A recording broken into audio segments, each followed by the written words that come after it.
مدینے کی گلیوں میں رات میں نکلے. کون؟ عمر ابن خطاب. کون؟ جن کی حکومت آج دنیا پر ہے. کون؟ جن کے بارے میں مصطفیٰ فرماتے ہیں میرے بعد اگر کوئی نبی ہوتا تو نہ عمر ہوتا. جس کے بارے میں مصطفیٰ فرماتے ہیں آسمان کے ستاروں کے برابر عمر کی نیکیاں ہیں. وہ عمر رات میں نکلے ہیں. رات کی تاریکی ہے, سناٹا چھایا ہے, سارے مدینے کے لوگ اپنے اپنے بستروں پہ سوئے ہیں. حضرت عمر ایک ایک گھر کا جائزہ لیتے گھوم رہے ہیں. اگر کوئی کراہنے کی آواز آئے تو اسے بیمار کو دوا دلاؤں گا, اگر بچوں کے رونے کی آواز آئے تو بچوں کو کھانا کھلاؤں گا. لیکن نہ کسی کے کراہنے کی آواز آئی, نہ کسی کے رونے کی آواز آئی, نہ کسی کے تڑپنے کی آواز آئی, نہ کسی کے بلکنے کی آواز آئی. ایک گھر سے حضرت عمر کو دو عورتوں کے جھگڑا کرنے کی آواز آئی. دو عورتیں جھگڑا کرنے کی. عمر ابن خطاب رک گئے اسی دروازے پر. کون ہے جو آدھی رات میں جھگڑ رہی ہے؟ حضرت عمر دروازے پہ کھڑے ہو کے جھگڑا سننے لگے. جھگڑنے والی ایک بوڑھی سی عورت تھی اور ایک جوان اس کی بیٹی. دونوں میں جھگڑا چل رہا. اور کس بات کو لے کے؟ بوڑھی اپنی بیٹی سے کہہ رہی تھی بیٹی بکری کے دودھ میں پانی ملا دو تاکہ دودھ والے کو بیچیں گے تو منافع زیادہ ہوگا. لیکن خدا کی قسم قربان جاؤ اس دیندار لڑکی پر, اس شہزادی پر, اور دوشیزہ پر. جوان ہے, خوبصورت ہے, مگر دیندار اتنی ہے. اپنی بوڑھی ماں کو سمجھا رہی ہے ماں میں بکری کے دودھ میں پانی نہیں ڈالوں گی. ایک روز عمر کو میں نے تقریر میں کہتے سنا تھا دودھ میں پانی ڈالنا بھی دھوکہ ہے اور میں دھوکہ نہیں کر سکتی. تو کہنے لگی بیٹی یہ تو عمر کے جملے میں نے بھی سنے ہیں, لیکن عمر کو کیا پتا کہ ہم پانی ملا کے بیچ رہے ہیں یا پیور بیچ رہے ہیں. عمر تو اپنے گھر میں سو رہا ہوگا, عمر کو کیا پتا. تو کہنے لگی ماں عمر تو سو رہا ہے مگر عمر کا مولا تو جاگ رہا ہے. ارے ڈرنا ہے تو عمر سے کیا ڈرنا, ڈرنا ہے تو اس رب سے ڈر جس سے عمر بھی ڈرتا ہے. اس رب سے ڈر جس سے عمر بھی ڈرتا ہے. عمر سے کیا ڈرنا ماں. اگر میں پانی ملاؤں گی عمر نہ دیکھے گا لیکن عمر کا رب دیکھے گا. کیا یار دینداری, سبحان اللہ.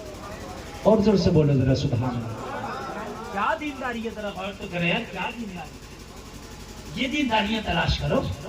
رب کعبہ کی قسم جس دن یہ دینداریاں تمہیں تلاش کرنا شروع کر دی نا اس دن سے پھر سے تمہارے گھروں میں کوئی صلاح الدین آ جائے گا, پھر کوئی محمد بن قاسم آئے گا, پھر کوئی طارق بن زیاد آئے گا, پھر آئے گا موسیٰ بن نصیر, پھر آئے گا بچیوں کی عصمت کی حفاظت کرنے والا, پھر آئے گا اقصی کو آزاد کرانے والا, پھر آئے گا تمہارے دکھوں کا جو ہے مرہم لگانے والا, پھر کوئی آئے گا تمہارے آنسوں کو پہنچنے والا.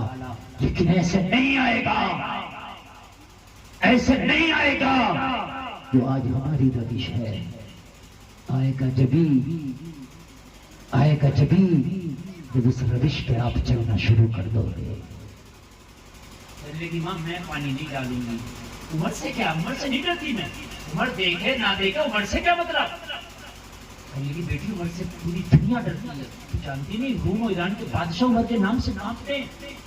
لیکن ماں وہ سب بات ٹھیک ہے لیکن میں عمر سے نہیں ڈرتی, میں اس سے ڈرتی ہوں جس سے عمر ڈرتا ہے. میں اللہ سے ڈرتی ہوں. اچھا جس کے دل میں یہ ہو مسلمانوں کہ اللہ دیکھ رہا ہے تو خدا کی قسم وہ شاید غلط کام نہ کرے, اس لیے کہ وہ سوچے گا نرپت نگر کے لوگ تو نہیں دیکھ رہے مگر اللہ تو یہاں بھی دیکھ رہا نا. ہم کسی کی چغلی کر رہے ہیں تو ہم سوچ رہے ہیں وہ تو نہیں سننا جس کی برائی کر رہے ہیں, وہ تو نہیں سن رہا لیکن اللہ تو پھر بھی سن رہا ہے. اللہ تو پھر بھی سن رہا نا. ہم چغلی کر رہے ہوتے ہیں کسی کی برائی تو ہم یوں تو کر رہے تو وہ نہیں سن رہا, ورنہ کس کی ہمت جو سامنے کرے پیچھے اکثر کرتے, لیکن وہ ضرور نہیں سن رہا. لیکن وہ رب جس نے تجھے پیدا کیا اسے پیدا کیا وہ رب اچھے سے سن رہا. اور قیامت میں چغلی کا بھی حساب ہونا ہے, چغلی کا بھی حساب ہونا ہے. اس لیے چغلی والا معاملہ اگر ہے تو اسے اپنے بالکل دل سے دماغ سے نکال دو. چغلی نہیں کرنا. کما میں نے عمر سے نہیں ڈرنا, میں نے تو اللہ سے ڈرتی. اور اگر تیرے پاس کوئی ایسی چادر ہے کہ اللہ سے پردہ کر سکے تو چادر تو تان دے, پانی میں ڈال دے. اتنا کہا تو کہا بیٹی اللہ سے کون چھپا سکتا ہے. اللہ تو ہر چھپی دھکی چیز کو دیکھتا. تو کہنے لگی ماں پھر میں پانی نہیں ڈالوں گی, میں اللہ سے بہت ڈرتی ہوں, قیامت میں میں نے اللہ کے سامنے کھڑے ہونا, میں نے اللہ کے حضور کھڑے ہونا, اور ماں میں نے پانی نہیں ڈالنا, میں ایک روٹی کم کھا لوں گی, میں فادر سے اپنے گھر پہ گزار لوں گی, میں اپنے کپڑوں میں پہبند لگا لوں گی, میں لباس نہیں سلوں گی, میں اچھا کھانا نہیں کھاؤں گی, میں تھوڑا ہاتھ کا کھانا کھا لوں گی, ماں اپنے لباس میں پہبند لگا کے پہن لوں گی, مگر میں دھوکہ نہیں کر سکتی اس لیے کہ اللہ دیکھ رہا ہے. بس عمر کے کان میں یہ آواز آئی. حضرت عمر نے کہا عمر گھنچن آج رات ٹہلنے کی قیمت وصول ہو گئی. زور سے کہہ دو سبحان اللہ. نیند تو نہیں آ رہی نا؟ آ رہی ہے نہیں آ رہی نا, ماشاء اللہ, اور آنا بھی نہیں چاہیے. اور 1 گھنٹہ تقریر ہو گئی, مجھے پتہ بھی نہیں چل رہا 1 ہی گھنٹہ ہو